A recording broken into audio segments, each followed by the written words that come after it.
This is a really interesting panel I think we have in front of us. And the title we've been given is Peace and Democracy, How Can Security and the Rule of Law Be Advanced in Latin America? So quite a modest task for the next hour. And I am reassured that we actually do have a full hour for this session. So we'll try to finish at around 10 to 3.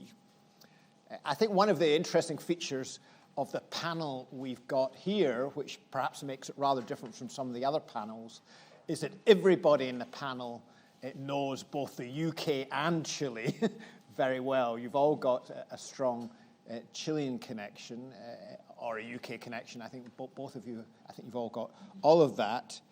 And indeed, we've got two former UK ambassadors to Chile, one Chilean ambassador former Chilean ambassador to the UK, and our very own Carlos Solar, of course, who we're very delighted has joined RUSI to work as our Latin American fellow.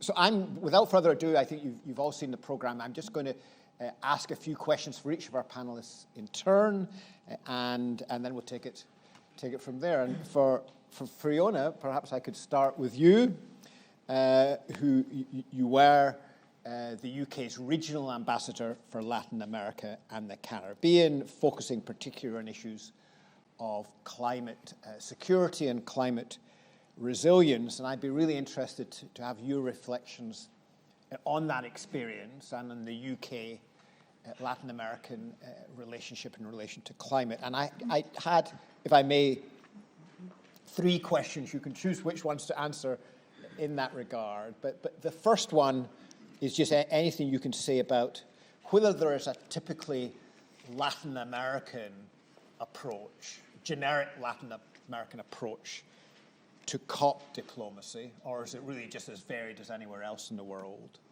And where does that common agenda converge or diverge with the UK? The second question is about how can the private sector in our two countries cooperate in this massive generation-long project of greening our economies through trade and investment? Are there things that the private sector can do in that regard? What opportunities are there for British business and Latin American business on that?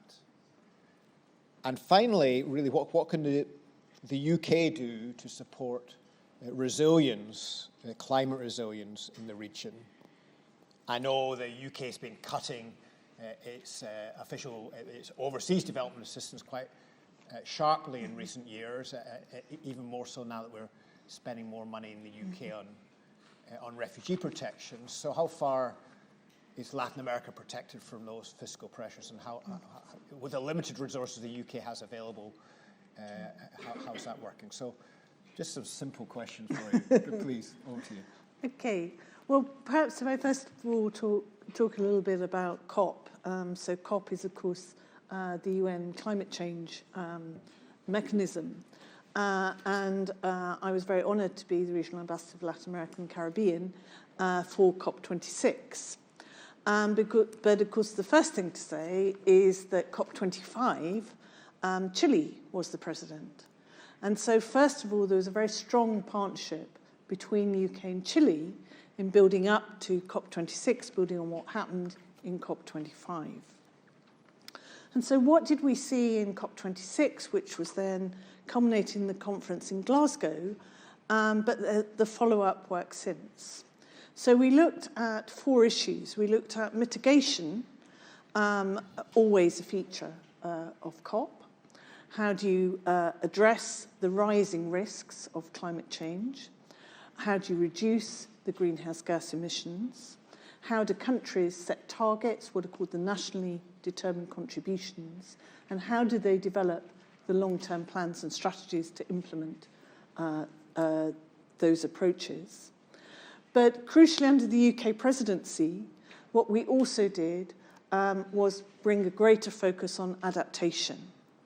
And embedded within that, tried to broaden the conversation to also address nature and biodiversity, which is, of course, closely integrated with climate change, both in mitigation and in the impacts.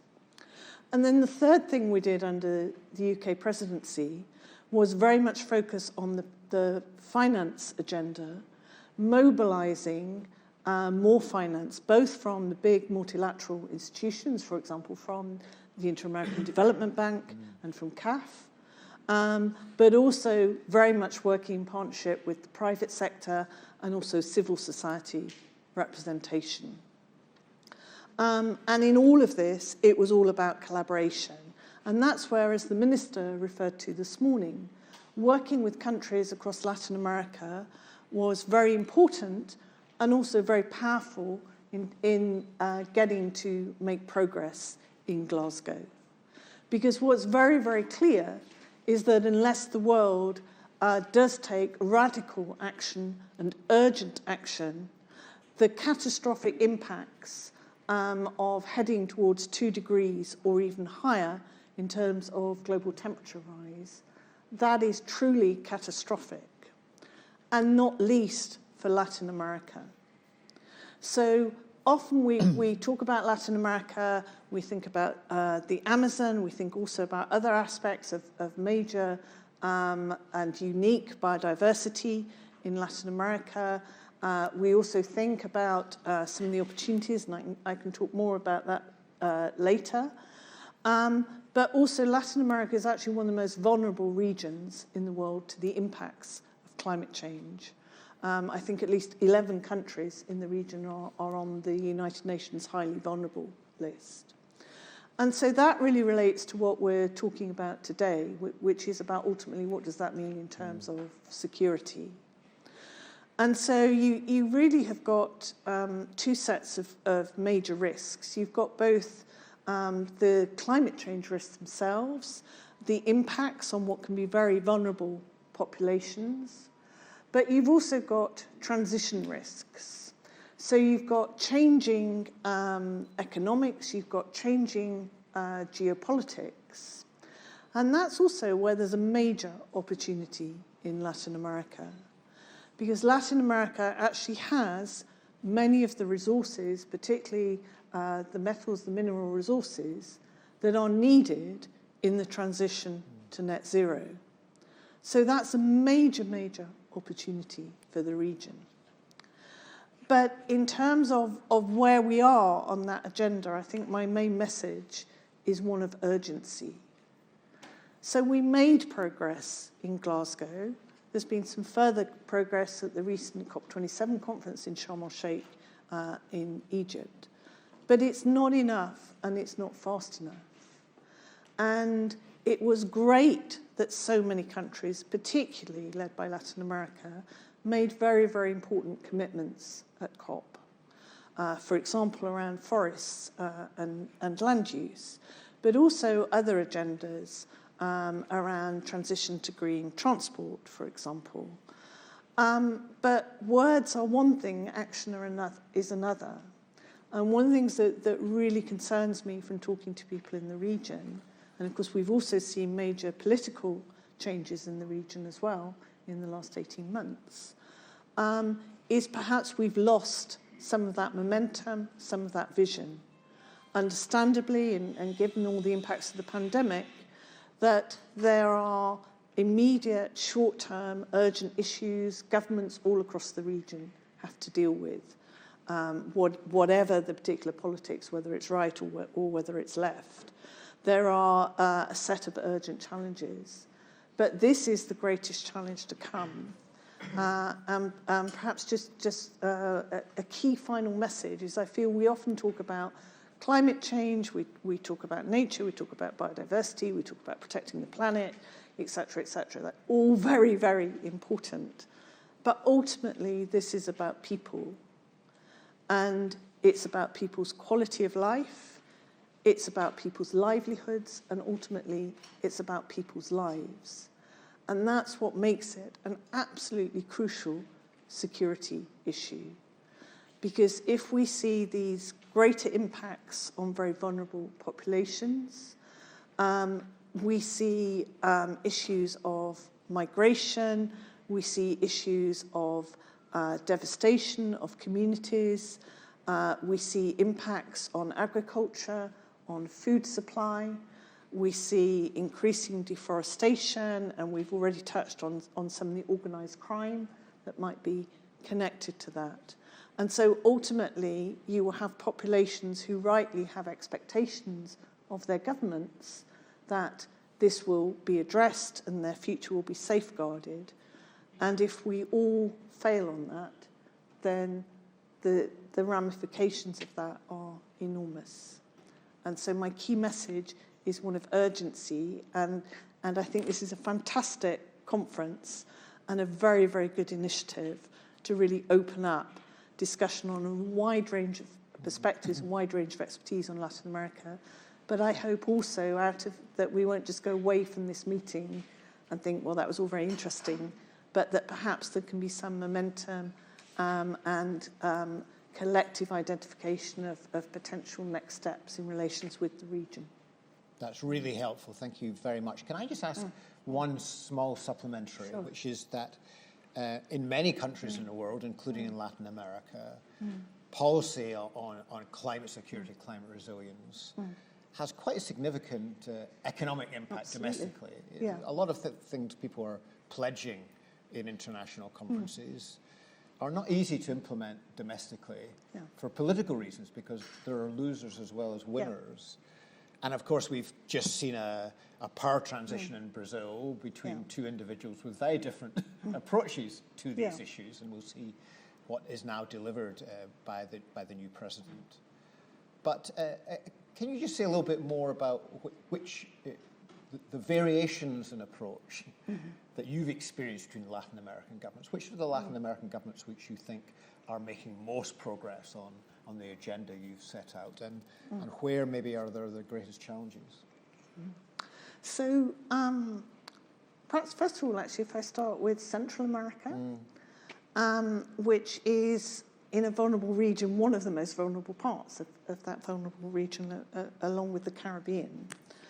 And so you see there a region that has very limited fiscal capacity, a whole issue of policy focus and policy skills to address this very complex problem, but immediate urgency, often hit by extreme weather events. And one of the things I was very struck by was during my travels in the region, one of the countries I went to was Honduras. And there was a much more collective approach in the government on climate change. So often I think in the region what you see, although it's changing, but you've seen very much a pattern of, well, climate change is about the environment, so it's the responsibility of the Environment Ministry. Whereas what really needs to happen, and that was a good example, and we're starting to see it in other countries as well, is much more of a cross-government approach. Because ultimately, this is about your economy of the country, it's about people's health, it's about the finance you need to make all this happen, it's about your transport system, it's about your city infrastructure, your future urban development. So that all needs a cross-government approach. So one example that has just come forward actually in this month, just in the last 2 weeks, is in Chile, where they have set up what is called a Natural Capital Committee.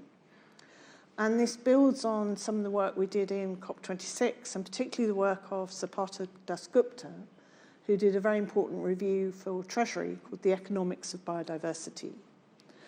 And this was about thinking about the natural capital of a country.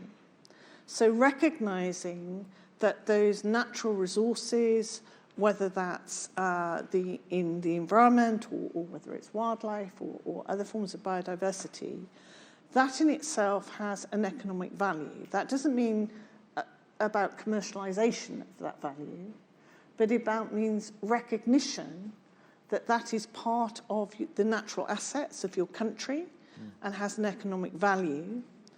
And so therefore, if you are going for industrialization in a particular region, for example, what are the environmental impacts of that, and how do you weigh that up? Now, there are no easy answers to that.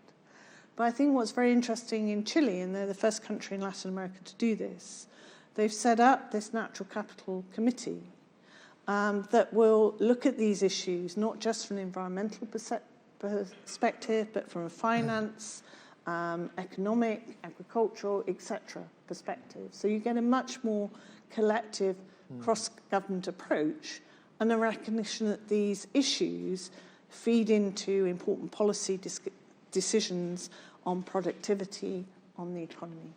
That's really helpful. Thank you very much indeed. So I'm now going to turn, I think, to Jeremy, if I may. Jeremy Brown, CEO of Canning House, former Member of Parliament, of course, former Minister of State in what was then, I guess, the FCO in relation to Europe and the Americas. And what I'd be really interested in your observations, having been an experienced politician and now sitting in Canning House, is really to say something about where you see Latin America sitting within UK foreign policy more generally. We had an integrated review a couple of years ago. We've now got a refresh of that integrated review coming along. And certainly the last IR emphasised the Indo-Pacific tilt, which wasn't normally seen to be including in Latin America, though I guess in principle it could do so. The immediate security threat facing our country is pretty clear, and it's in Europe. We have an important interest in the European neighbourhood, in the Middle East and Africa. So within our limited resources as a country, really interested in your thoughts about where Latin America sits and how that position's changed in recent years. And I guess a link question, if I may, is in most parts of the world, the UK doesn't operate alone. It operates with allies and partners, and in many parts of the world, we operate with the United States on the one hand and our European neighbours on the other hand, through the EU and other mechanisms. So if you could, as well as talk about where Latin America sits in the UK foreign policy, if you could say something about how we cooperate with our American and European friends in Latin America, it'd be really interesting, I think. Thank you. Well, thank you, Malcolm. Good afternoon, everybody. I mean, I think you've almost answered your own question, which is that Latin America sits pretty much at the bottom of the league table when it comes to Britain casting its eyes around the world. And on one level, I think that's understandable, partly because there are obvious and pressing issues elsewhere in the world. I mean, if you were the new Foreign Secretary and the Foreign Office, I can see some representatives of the Foreign Office here, were sitting you down to bring you up to speed with your brief, I suspect that briefing one would be on Ukraine and Russia, because it would be negligent for you not to be across that issue. Briefing two would probably be on Britain's post-Brexit relations with the EU. Briefing three might be on all the aspects of our relationship with the United States. Briefing four might be on all aspects of our relationships with China. Briefing five might be all of the multiple problems and issues in the Middle East. Issue six might be the Commonwealth, I suppose. India's about to become the most populous country in the world. And then people would say, what about our English-speaking friends in Australia and New Zealand and Canada? And so that's right, we better get them in for briefing seven. So far, you're quite a long way into this induction process, and Latin America hasn't featured.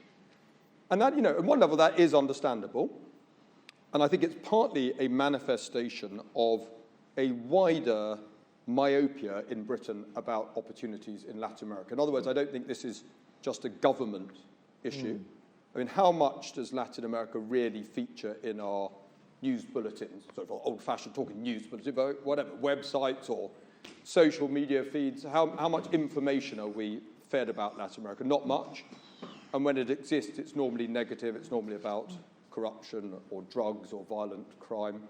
How many businesses really interact seriously with Latin America? My experience, senior business people, when they get on a plane at Heathrow, fly west to North America, or they fly east to Asia, or they stay within Europe, but they very rarely go south of the equator, and if they do, it's normally to go to Australia. So they talk about being global businesses, but they feel able to claim they're global businesses whilst not really taking Latin America seriously. So there is a deficit of attention. But if I'm sort of, rather than just sort of criticising Britain, I quite often think that the Latin Americans don't themselves do as much as they could to place themselves at the centre of the international debate. Latin America is rarely the source of the world's problems, but it's also rarely the author of the world's solutions. And I think if I was the British ambassador to the UN, and I was trying to put together a coalition of like-minded countries to try and sort out whichever pressing world problem confronted us, let's say something about Ukraine, would I be beating a door to the Latin American representatives in New York to sign them up?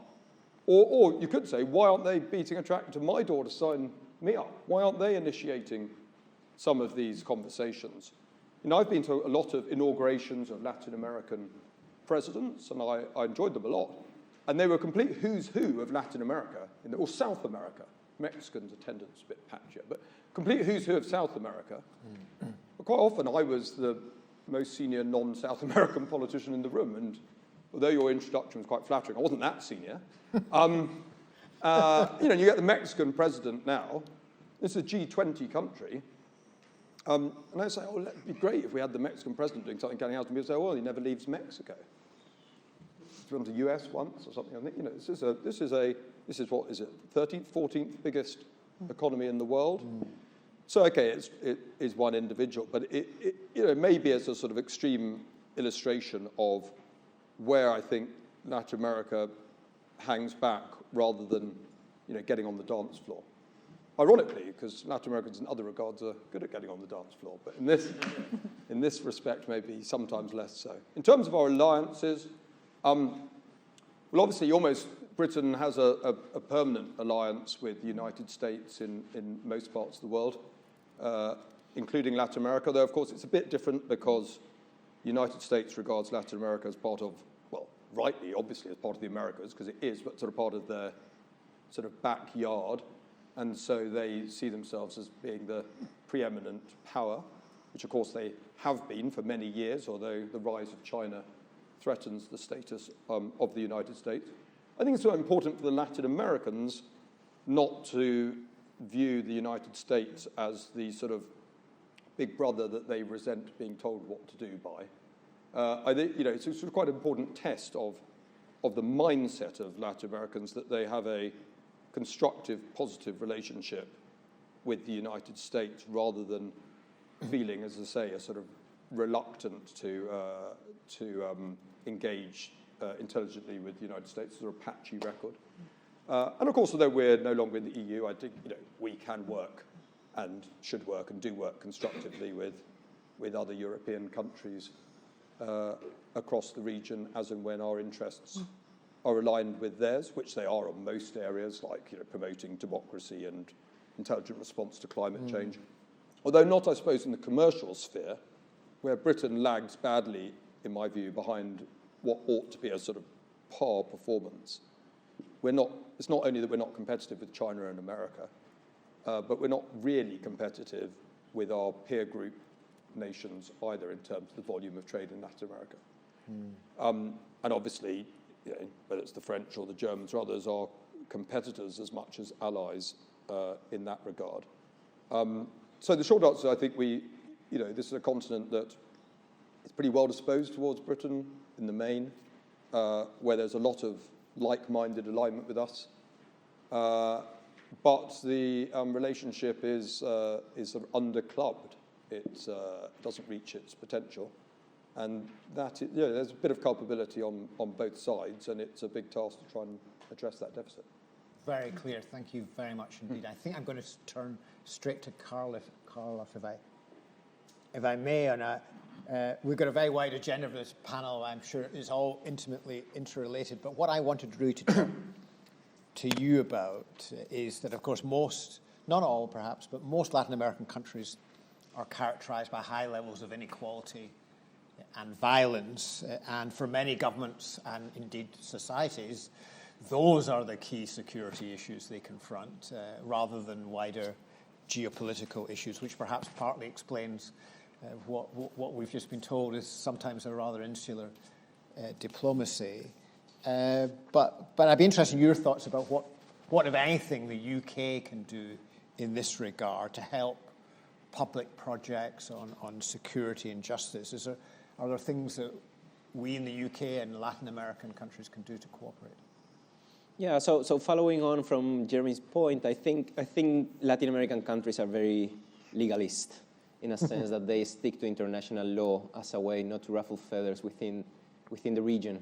So if you look at national security strategies from the superpowers, and especially from the UK, they already identify countries as threats, and they specify what these countries do. But if you look at within the Southern Cone, everything is quite vague. Basically, the Chileans don't want to have a national security strategy that points their fingers at Peru or to Argentina. The Argentinians don't want to do it with Chile because, it's going to get some diplomatic ruffle and so on. So what happens in my perspective with security threats is that we are lagging constantly on a narrative of security. That's the one that the superpowers are using. So we are, as countries that really need to defend their sovereignty and their interests, many times on a different league. And that league is not just a league of size and scale, because actually if you look at Chile, Chile has, all the countries relatively small in terms of their economies and their population. They do very well with the UK, basically because they are countries that have similar conditions for policy transfer. Okay, so going back to your question on how to have countries within Latin America to start working together with the UK, I think it's all about how you frame these programs to actually travel abroad. There's a whole literature within public policy on policy transfers that will actually tell you which are the challenges. And one of those challenges is basically the scale of the bureaucracy. So we've heard from previous panels in which administrations are closing offices because they don't get on with their political project that follows on the next presidential term. But definitely Latin Americans could benefit from looking at the consistency of certain UK policy programs. And if I want to be more specific on that, after 2001, for instance, after 9/11, there was a big call started by the US and then followed on by its allies on money laundering. And money laundering was huge within Latin America in the early 2000s. And there were no FIUs, so financial analysis units and so on. And this was an agenda that started to grow consistently until it traveled to the region, until each region had its own FIU, a financial analysis unit, which really created a huge narrative within not just public policy towards crime, but also justice, and you needed to train the banking sector for them to raise an alarm on potential money laundering and so on. So that way, Latin American countries actually jump into this whole narrative, which was one way to securitize terrorism, for instance. It was very 9/11 oriented and driven by Bush, desires to go after Osama bin Laden's money. So that same rationale, you can also see it within the cyber agenda, for instance. Right? So cybersecurity has been around for at least 20 years. Countries within Latin America are very good at legislating. So they usually pass law whenever there is a problem. It could be on the environment, it could be on human security issues, it could be on reform of the military and the police and so on. But it's the enaction of those policies that actually need a whole institution behind it. And that's what many Latin American countries and governments per se are lacking the bureaucracies and the institutions behind to enforce that legislation. So from the conversation on drug trafficking and policing, we saw that many countries had examples of good legislation, right? But at the end of the day, it's the institutions that follow this path of erroneous state-making that goes back to the foundations of Latin American states, which has prevented from countries to jump and have a sincere and honest conversation that's quite professional with other countries such as the UK.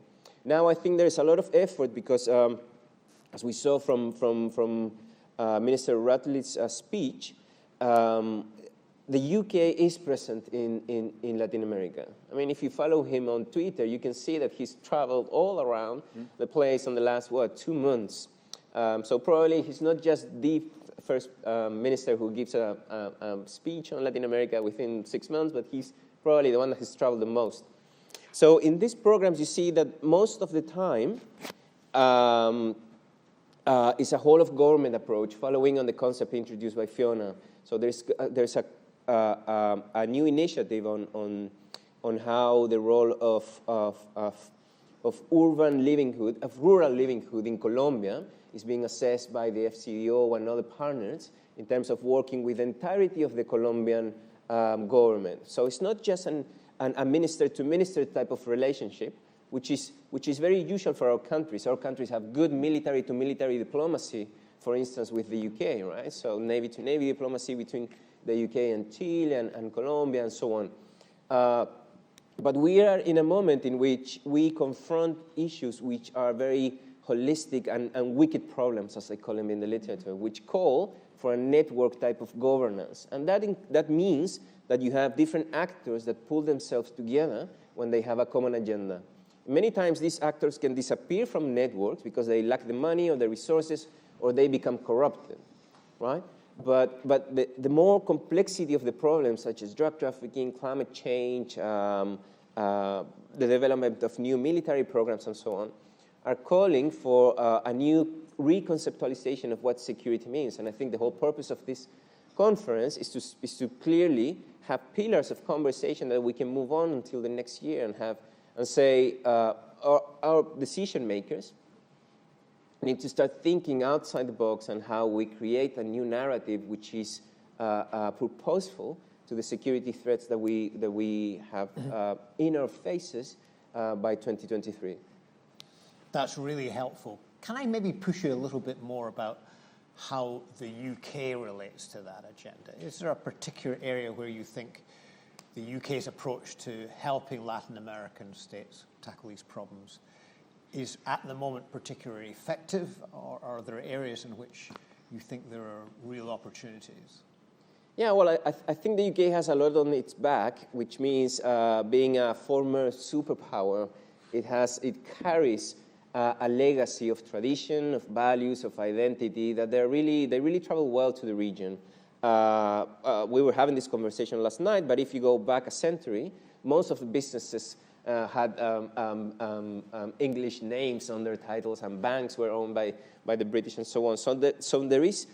So the British actually laid the ground for many societies within Latin America to start building institutions, both within government and outside government, and huge institutions. So finance systems, the banking system, hospitals and housing and so on. The school system. I mean, if you go back to Latin American cities, they're all called St. Andrews or St. James or St. something and so on. And that's a massive tradition from the UK. So I think what the UK does really well is to be a partner which is out there, which is not actually what Jeremy was saying. It's not the states, right? Yeah. So it's not Washington who is really going to punish you if you do something wrong. Even if you have a president who's quite who aligns towards Latin America, right? So we've seen different presidents in which until before Barack Obama, Latin America wasn't there, probably for the same reasons that the state was in wars in the Middle East.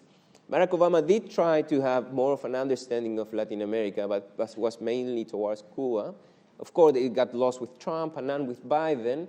Biden decides not to join the Trans-Pacific Agreement, for instance. But who's actually made a claim towards joining the TPP? It's the UK. And actually, 99% of products that the UK might send to TPP, they're going to be free of any taxes and so on.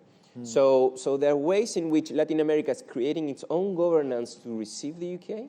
And I think there are also ways and themes in which the UK can actually set up the agenda in Latin America and so on. And I think we had a great conversation about cybersecurity. And cybersecurity is living its second wave. It had a first wave in the late 2010s, in which all these countries decided to have a program on Latin American security, and in which the first memorandum of understanding between, for instance, Chile, Brazil, Colombia, Argentina, were with the Brits. Okay, so FCDO traveled to the region, signed memorandums, and so on. And now they're having a second wave, which is how do we create agencies? Okay, so how do we have something that can speak at the same level to GCHQ, for instance? All right, so that's when we have a second wave of new bureaucratization in which the UK government can jump hands on, because it's people that is quite busy. And I'm sure that if you work at the FCDO, you get calls from Santiago, from Lima, from Buenos Aires saying, so how do we deal with this now that you've done it? How do we learn from it, and how do we implement it? Very good, very clear. Thank you very much indeed. So I'm now going to turn to our next speaker on our screen. And David, I can assure you that we can all see you very clearly. So that's absolutely marvelous. Despite the other technical problems we're having, we can certainly see you. And David, you and I are of a generation, we can remember the Latin America of the 1970s and 1980s, where not only your country, but also many of the countries of South America dominated by repressive military dictatorships. And now, thankfully, after that period, democracy became the norm in most of Latin America. But even today, we have problems. We had, thankfully, the transition took place peacefully in Brazil, but not without some pushback from the defeated candidate. We've seen, of course, in Peru and Bolivia, some really problematic issues there, not to speak of the issues in Venezuela and a number of other countries. So I guess my question to you is, how healthy do you think democracy is on the continent today? And what, if anything, can the UK do to help Latin America to consolidate and building its democracy? Notwithstanding, we have our own problems in the UK sometimes about adherence to the rule of law, but maybe the fact that we have our own problems allows us sometimes to understand the problems of others better. So any reflections you've got on the state of democracy in Latin America would be very welcome. Well, thank you, Malcolm, and thank you for letting me participate in this way from Chile. I think democracy is being challenged all over the world. Fortunately, not in the UK, but probably even parts of Europe. There are more authoritarian regimes, and even in the United States, you have significant forces claiming that they were cheated of an election and that kind of thing. So I think we all have to fight for democracy, and I think that the UK is obviously a very important ally in that. In the case of Latin America, we have different countries that put different labels on democracy. In most of Latin America, we have what I think we call a representative democracy. But there is an increasing push towards, in some countries, towards a more participatory democracy with more plebiscites and less emphasis on representative democracy, less emphasis on checks and balances, and more on the power of a majority, very often embodied by some charismatic figure. So call it populism, call it whatever. In Chile, in Argentina, in most of South America, I think we have made a big choice for representative democracy, but in Chile we had a challenge in respect of a constitution that was rejected by the electorate, but which tried to move to a much more participatory and democracy with less checks and balances and so on. I think that this is a fight we all have to wage, and I think the UK is always going to be a very good example, particularly if the United States were to become, in the next elections, for instance, more controversial in respect of the defense of what we think of as traditional democratic values. That's very helpful. Thank you very much indeed. And I mean, just say a little bit from your own experience about what role the UK has played over the last period in relation to some of those discussions about various models of democracy and the evolution of other. And I'd be especially interested, I guess, in terms of, are there particular countries or parts of Latin America or South America where you think the UK has been especially influential? Yes, well, first of all, I'd like to say very quickly, following from what Fiona said, that when I was ambassador in London up to March of last year, we collaboration with the UK on security issues, but particularly climate change issues. Fiona mentioned our COP25 and transfer to COP26. We in Chile have been giving a lot of priority to green hydrogen, and that has been a big topic, not only with the UK, but with the whole of Europe. We think that in Chile we have the best or the most powerful solar radiation in the world, and some of the most productive winds in the south of Chile. So our ability to produce green hydrogen at low cost is very significant, and that not only is going to contribute to the decarbonization of our own country, but also of the whole world. So,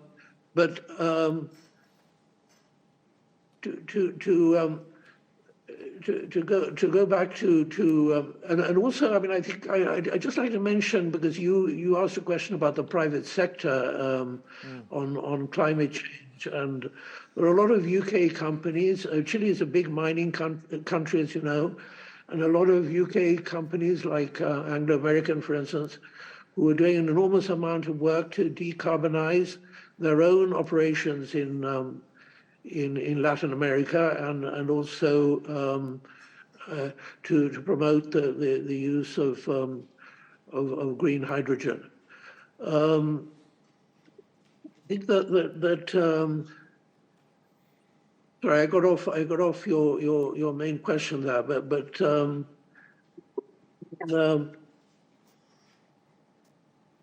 on democracy, I mean, I think that we must exchange ideas as much as possible. I'm a great believer in cooperation between think tanks in the UK and Latin America. We have some very good think tanks in Brazil, in Chile, Peru, Argentina, all over Latin America, and the exchange of ideas to enhance the rule of law and democracy is very, very important.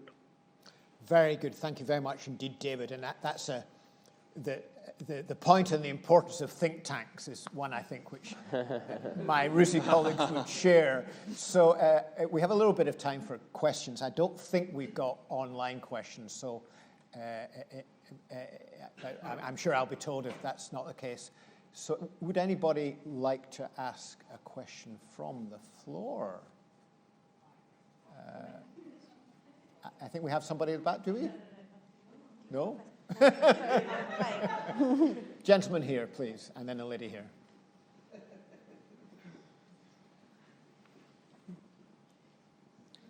Hi, thanks very much. I guess this is an open question. Could you just introduce yourself? Sure. My name is Eduardo Arcos. I'm a senior analyst for control risk for the Americas, based in London.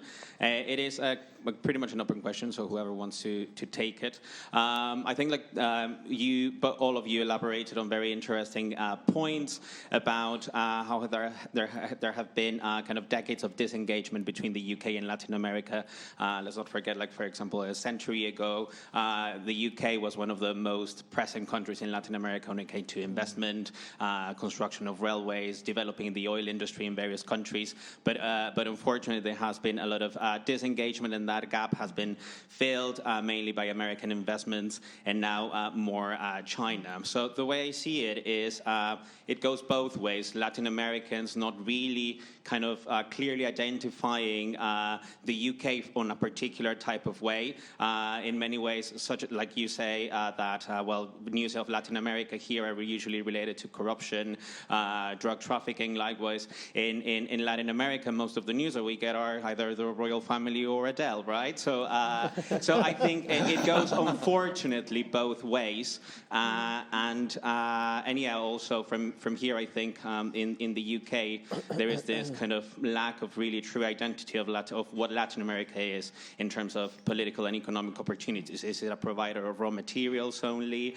Is it a growth market for corporations? Like, one needs to kind of rethink that. So, but of course, there is an inflection point for both the UK and Latin America in many ways. So in one way, Latin America is rethinking its relationship with the US, with China as well, in many ways regarding it with more suspicion.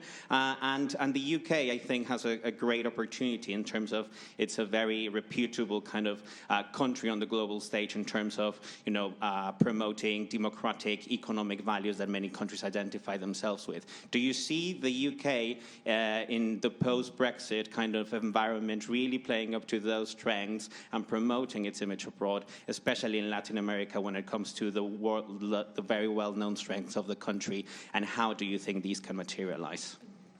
Great question. I'm going to turn to the lady in the front row just to follow that up. Thank you very much. I'm Pia Rigirosi, Professor of International Politics at the University of Southampton. My question actually resonates that, because I was thinking of the good, the bad, and the ugly. The good was the opening of this session today, this conference today, with the minister really placing Latin America and Latin American issues at the center, not only of the conference, but actually of the UK perspective towards the region. So we were celebrating that. It reminded us of the ugly bit, which was the cut in ODA funds, and that was a massive impact in terms of the international development agenda and research. So that, and then the ugly and the bad as well was really how low it positions in terms of the diplomatic briefing. I don't know who does the briefing, the diplomatic briefing, but the fact that Latin America goes very low. So my question was pretty much like that. What is the role of the UK now? I mean, for some reason, we are all discussing one entire day of Latin America and the centrality of Latin America. So what is really the UK position in terms of taking some leadership in placing some of the issues that are being discussed today? Great. Any other questions, or should we come back? Yes, please, Lawrence. Just with Carlos in mind. Just introduce yourself. Yes, Lawrence Whitehead. I'm at Oxford, and the question reveals that a little bit. One of the respects in which Britain punches above its weight is it has very good universities. And one of the things that British universities were supposed to do in the 60s, 70s, 80s and so on was attract overseas students, including from Latin America. Later on, recently, British universities have been very heavily dependent on Chinese students coming in, and now that China is out of fashion, it may well be that there will be a lot of Indian and South Asian students coming in. But the fact is that despite all the historic presence and the high prestige and all the other attractive features you might say about British image in Latin America, we aren't attracting, our universities are not working as they might in strengthening ties with attracting lots of Latin American students and lots of academic initiatives in Latin America. This would be one area where much more could be done, and my suggestion would be the overseas students' fees are so high and the visa rules are so restrictive that we are cutting ourselves off. People have to go to European universities, though they're not as good as ours, because they can't afford to come here. Or if they've got a whole lot of money, they go to the United States. We're missing an opportunity there. Would you comment on that? 3 really great sets of questions. So who would like to start? Jeremy. Well, by the way, my Foreign Office briefing was a hypothetical. I wasn't in the room. I'm just inviting people to imagine what the officialdom's batting order would be. But no, I mean, I'm not. I mean, my personal view is I don't think that Britain was that impeded in terms of developing its relationships within Latin America by being in the European Union. Apart from obviously we had to operate within the bloc in terms of trade commercial policy, but more widely, we could travel where we wanted to in the world and talk to who we wanted to, even as a member state. But we as a country have decided to leave. Stated ambition of successive British Prime Ministers has been to promote a sort of general notion of global Britain. In so much as it's understood, I support it as an idea. I think there is value in looking beyond our immediate neighbourhood. After all, I mean, Europe's share of the world's population is in fairly sharp decline. Europe's share of the world's economy is in fairly sharp decline. I think there is value in us as a nation which has got centuries of internationalism sort of through our DNA as a country, seeking to develop partnerships more imaginatively further afield, including in Latin America. And I hope we can do that. I think we are hampered. I'm saying this, maybe I'm straying a bit in my sort of Chief Executive Canning Housewell, but I think it's not that controversial to say that we have had quite a lot of chopping and changing in British domestic politics and a bit of turbulence. I don't want to overstate that. I mean, I think Britain is a solid, deep-rooted democracy. But I think it probably creates a more introspective politics, especially a general election here next year, almost certainly. And politicians, when they are introspective, are less likely to range freely across the world, whereas maybe if you had a sort of 10-year Margaret Thatcher, Tony Blair's type premiership, it provides a more stable platform for that type of thinking from the top of government. And then very quickly, can I just come to the sort of last point? I mean, I think it is worth thinking not just what is interesting about Latin America from a British perspective, and people talk about, mining and agribusiness and energy and so on and so on, but also what's interesting about Britain from a Latin American perspective. That comes to the first question as well. The City of London and finance, and we could talk about that, but there's a lot of opportunities to engage in investing, pensions, money, the expertise that exists in London. That is a point of contacts. It makes Britain a globally relevant country, having the premium international financial centre based in our capital city. Culture, I mean, you joked about, Adele and I know the Rolling Stones and so on, but it does, it gives an easy sort of latching on point. There is a lot of cultural literacy in Latin America about Britain, a sort of feel of sort of empathy and connection on a people-to-people level, which is an asset. And if you don't think it's an asset, imagine how much the Chinese would prize that level of sort of intimacy, if you like, on a sort of people-to-people basis. And education. And one can't help but observe British universities are pretty internationalised. I went to Nottingham University many, many years ago. Nottingham University were pioneers because they opened up 2 international campuses, which mean you no longer have to go to Nottingham in order to get a degree from Nottingham University. You can study at Nottingham University in 2 other locations. But where are those 2 other locations? Malaysia and China.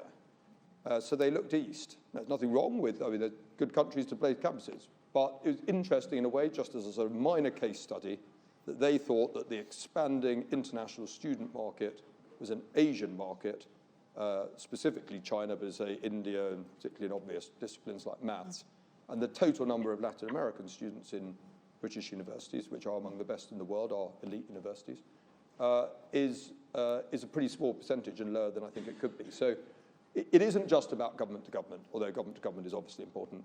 It is about how we can be a bit more imaginative and adding an extra 10% to our relations with Latin America across a whole range of different disciplines, including those, so that the sum total of interaction gradually goes in the right direction.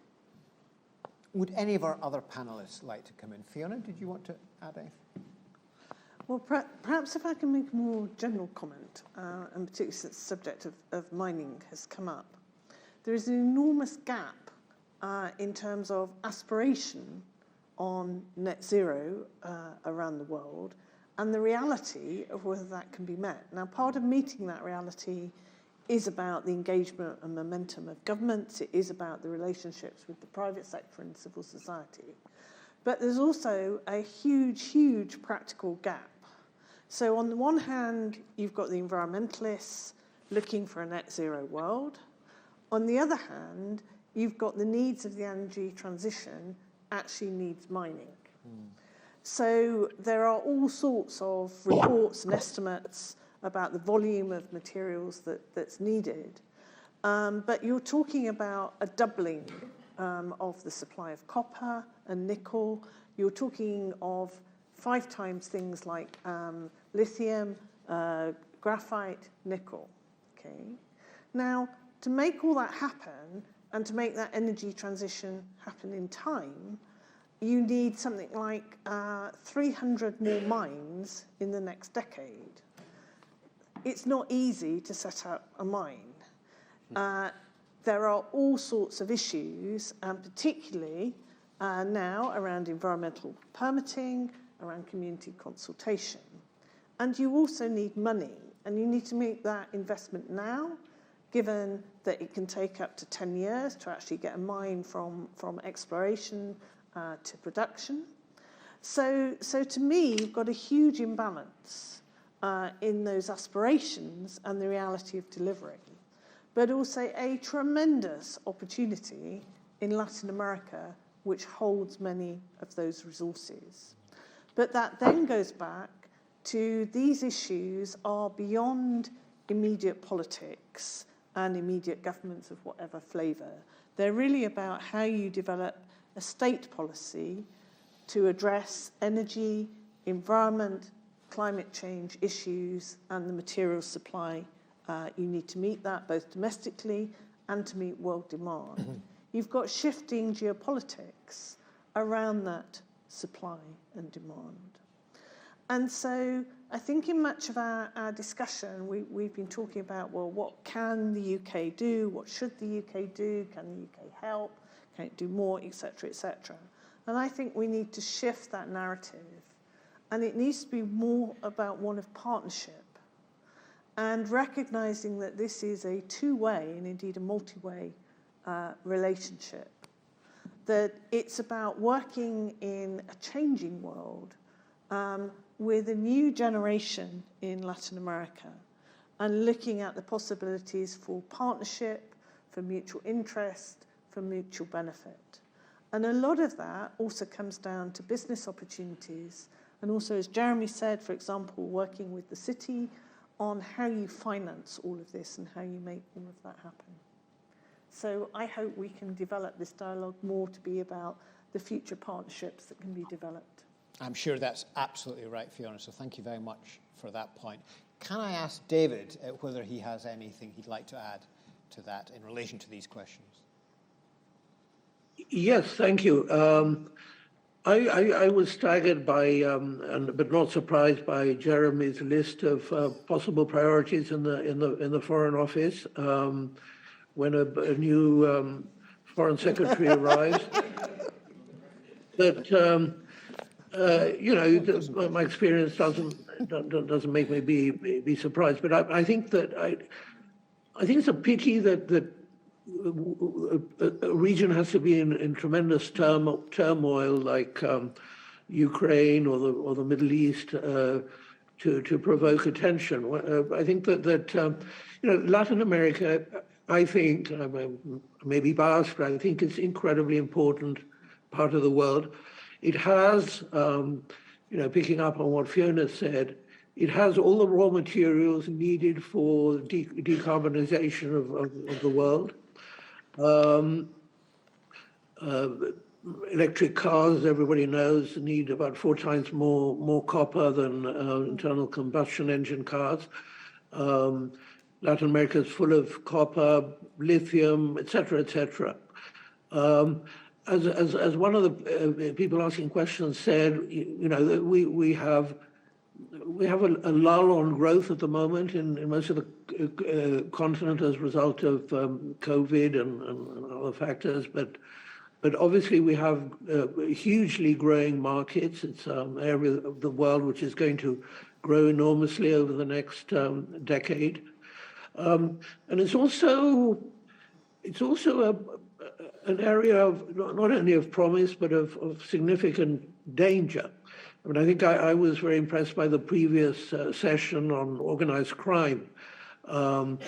If I were ambassador in London now, I think what I would most ask for is help on the combat of organized crime, because it has become a bigger issue in Chile than it ever was. We now have, for the first time, Mexican and Venezuelan cartels installing themselves in the country and allying themselves sometimes, and that happens all over Latin America, with groups interested in destabilizing society for political reasons. And with quite a lot of foreign interference. I mean, I don't like naming countries, but in the previous session, Hezbollah was mentioned. Russia, I think, has been playing a part in its alliance with Iran, Venezuela, Cuba.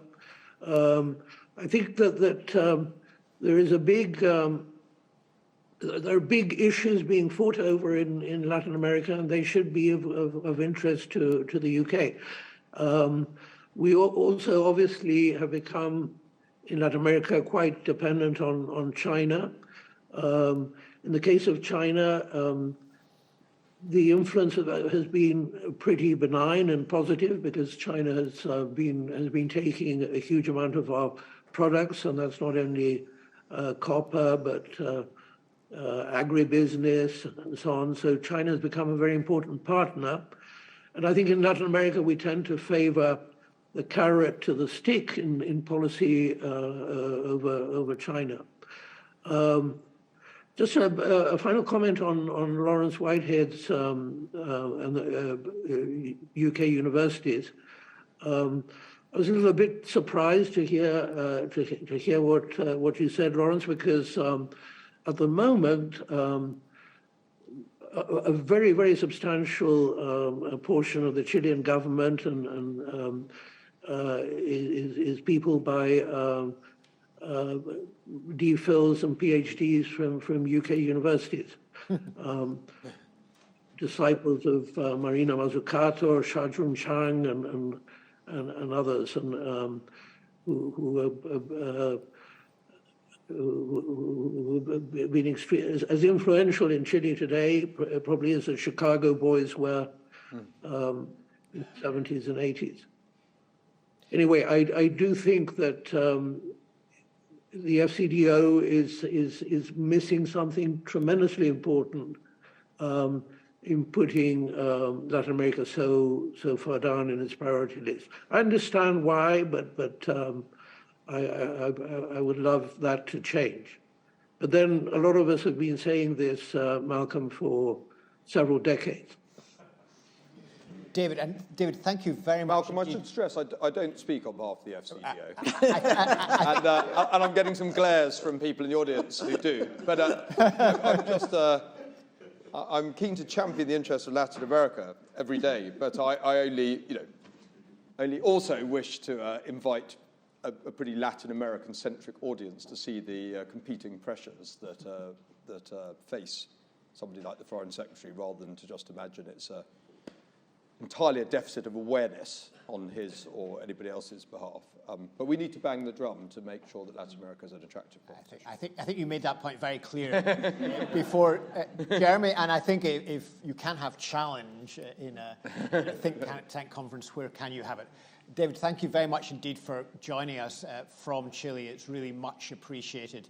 And I think it was a great note to finish this session on, to point to an area in which we have had significant success in terms of the UK influence in Chile. So I need to draw this session to a close, but just ask you all to join me in thanking our marvellous panel for a great session.